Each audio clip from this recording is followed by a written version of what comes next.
And I don't know if you guys caught this. This was interesting. Coming from RFK today, talking about what was going on at HHS. Basically, Health and Human Services Secretary Robert F. Kennedy Jr. claimed that HHS under former President Joe Biden's administration has been a collaborator in child trafficking and sex and slavery as well. He mentioned this during a cabinet meeting earlier today. Kennedy thanked President Trump for his extraordinary leadership over the past 100 days of the administration, and he highlighted how HHS and the Food and Drug Administration had announced that petroleum-based synthetic food dyes would be phased out in the U.S. supply. But then he kind of rolled this one out. Take a listen to this for yourself.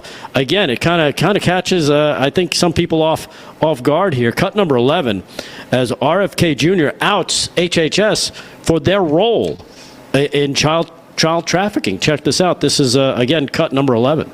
We have ended HHS as the role as the vector, the principal vector in this country for child trafficking. And during the Biden administration, HHS became a collaborator in child trafficking and for sex and for slavery. And we have ended that, and we're very aggressively going out and trying to find these children, the 300,000 children that were lost by the Biden administration.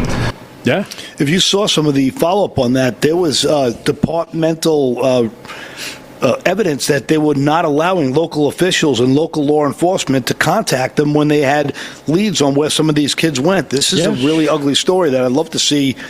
I would just love to see somebody hang for some of these crimes definitely against humanity. I mean, the most unspeakable crime possible. These kids are helpless, and it's reprehensible. What do they say? A kid could be traded 6 to 8 times a day? Yeah, it's amazing. According to this, John Binder, according to Breitbart, reported that a HHS whistleblower from the Biden-Harris administration claimed the administration had created a white glove delivery service, Damon, in which the Department of Homeland Security, DHS, took custody of the unaccompanied alien children at the U.S.-Mexico border, then handed them off to HHS. It's almost like they're laundering money. Exactly. You know, you got a couple different shell organizations. Before you know it, it goes from this agency to that agency to that agency, and they're gone. And it's just like it's almost the same playbook as what happened in Haiti. Yeah. The whistleblower, Tara Lee Rodas, continued to note that the children were preparing to work grueling overnight shifts in slaughterhouses, restaurants, and factories, adding that some children may die today in jobs they don't even have knowledge of or skills to do in order to repay the never-ending debts to their smugglers and traffickers. And she also added that that children were also being sold for sex. For at least a decade, HHS has been responsible for the suffering of countless children, according to this whistleblower. And again, this is a stunning admission from a whistleblower directed at the people in charge of HHS and Department of Homeland Security.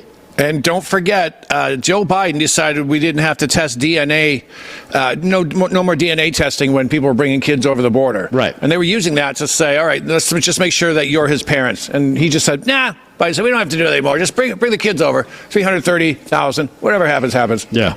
I saw one guy talking about this. Isn't it amazing, though, to his point, like when Trump was in the Trump first term, all you heard about is like the kids didn't separate from the parents, the kids, right. and they had no idea if those kids were those parents were with that kid. Now all of a sudden, we got to make the DNA. We got to make sure. Before it was like, they didn't care. Who cares? Right. They didn't care. I heard one guy talking about this today and how they're going to be able to try and track all these kids down, or a good portion of them. It's going to be like a Doge-type effort where they're going to have to create something to start kind of linking all these people that had a hand or a touch where they came in contact with these kids and see where this kind of leads them. You know, so it's going to be a tough thing to do. He says it'll take time, but he thinks they can pull it off. Which is really astounding. Yeah. That it's gotten this far, and the fact that we still have Ghislaine Maxwell in jail charged with trafficking, but to no customers. Right. We can't have her list. Yeah. Getting very frustrated. We got 3 of the kids who were now 3, adding Guthrie on there. 3 of the girls who were trafficked. Suicidal messages. Yeah. Yeah. That are now dead, but still, none of the Johns, none of the people that actually did the raping behind bars. Or we know who they are definitely. They're not in handcuffs. So that's I know, it's kind of an eye-opening story, unfortunately, that, and we've heard where they said, the U.S. leads the world in child trafficking.